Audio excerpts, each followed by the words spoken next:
Você está ouvindo Em Segundo Plano.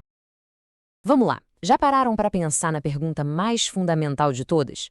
Aquela que, no fundo, define a nossa existência inteira? É sobre isso que a gente vai mergulhar hoje. A questão central é essa aí, ó. Por que alguém é quem é? Parece uma coisa tão simples, né? Mas essa pergunta, ela abre uma porta para um universo de complexidade e, como a gente vai ver, de puro acaso. Então, a ideia principal que vamos explorar é essa, a de uma loteria cósmica. É a noção de que as bases da nossa identidade, sabe, tudo aquilo que nos faz ser quem somos, não foi uma escolha nossa, nenhuma delas.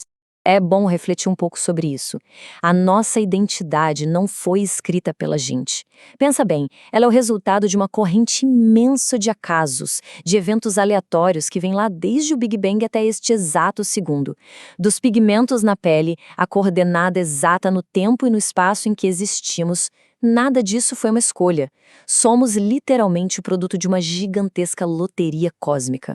Ok, então, se tudo é acaso, o que é o eu? A fonte que a gente analisou aqui propõe que o eu não é uma coisa fixa, sabe? Uma essência. É, na verdade, uma história, uma narrativa que a gente constrói para tentar dar algum sentido para tudo isso. E aqui está o pulo do gato. O eu é uma recontagem seletiva. A gente pega todos os fragmentos aleatórios da nossa existência e vai montando uma narrativa que soe coerente, para dizer, é por isso que sou assim.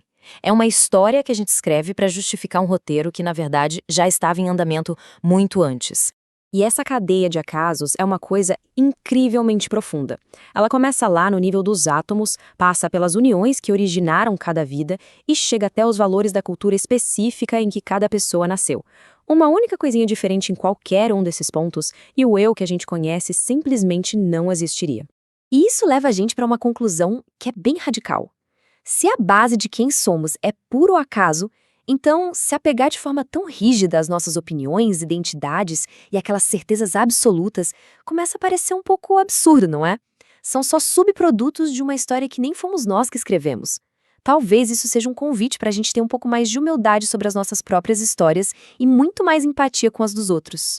Bom, essa ideia toda nos leva a um desafio filosófico, a necessidade de furar o que alguns pensadores chamam de véu da ilusão. A ilusão desse eu autônomo, autor de si mesmo. A filósofa Iris Murdoch capturou isso de um jeito brilhante.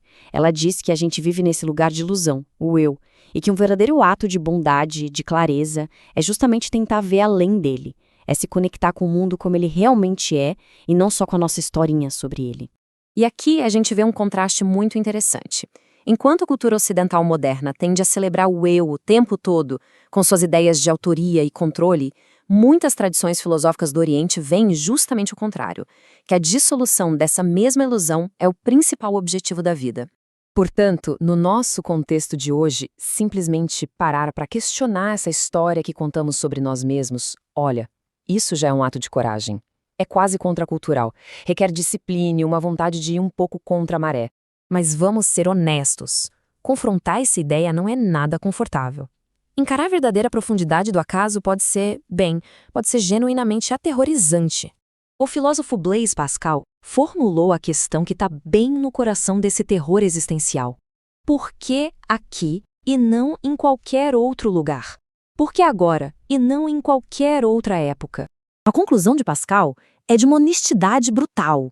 Não existe razão nenhuma. O terror dele vinha exatamente disso, da percepção da vastidão infinita do tempo e do espaço onde ele não existia, contrastando com a completa falta de motivo para sua breve existência nesse pontinho minúsculo do cosmos. Então, depois de desmontar a ideia do eu e encarar esse abismo do acaso, para onde a gente vai? Se a razão nos deixa nesse precipício, o que é que pode nos segurar?